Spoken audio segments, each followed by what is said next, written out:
আসসালামু আলাইকুম। আজকে সোমবার ৫/৫/২০২৫ জলছত্র কলা বাজার। আপনারা বর্তমান যেখান থেকে কলা বাজার শুনছেন না, কোনো বাজারে আপডেট প্রতিনিয়ত কিছু না জানেন, ব্যবসা করে আসলে কোনো কিছু পাবেন না।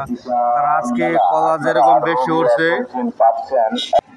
আজকে যেমন কলা বেশি উঠছে তেমন ব্যাপারীও বেশি। আপনার প্রতিনিয়ত আপডেট শুনে কলা কেনার জন্য সবাই প্রস্তুতি নিয়ে আসবেন। আজকে কলা উঠছে কম, দাম একটু বেশি আছে। ভাবছিলাম আজকে কলা বেশি উঠছে, দাম হতে পারে একটু কম থাকবে, কিন্তু আজকে কলার দাম অনেক বেশি। কী করা যাবে ভাই, বাজার বর্তমান এর মনে পর্যায়ে গেছে গা। মনে করেন কলা দামের চাইয়া মানুষেরই দাম অনেক বেশি হয়ে গেছে, চাহিদার উপর নির্ভর। কাঁচা বাজার এই দাম বাড়তি, এই দাম কম। মোটামুটি আজকে যে বাজার দেখলাম, বলতে যায় রমজান মাসের মতোই এরকম বাজার। আশা করি আর ২-১ দিনের মধ্যে বাজার আবার একটু কম।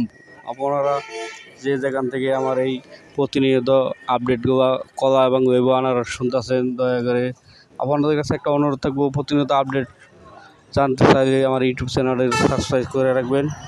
আর বেগুলো সাবদের জন্য আমি আপডেট দেওয়ার সাথে সাথে যেন আপনারা পেয়ে যান। এটা জলছত্র, মধুপুর, টাঙ্গাইল।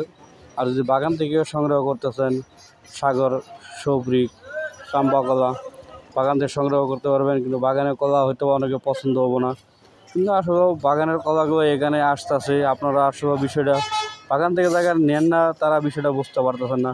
সেজন্য আপনাদেরকে বিশেষভাবে অনুরোধ করবো, ভাই আপনারা যেখান থেকেই কলা বা আনারস কিনেন না কেন, আপনারা সবসময় 12 মাসে ব্যবসা করলে কমপক্ষে 2 মাস আগের থেকে ব্যবসার প্রস্তুতি নিয়ে আমরা সারা বছর ব্যবসা করতে পারবেন। কাঁচা মালের ব্যবসা আমাদের দিকে বেশি দিন করা লাগে না, 2-3 মাস করলে আপনি সারা বছরের ব্যবসা করতে পারবেন, এমন এক সিস্টেম আছে। ধন্যবাদ সবাই।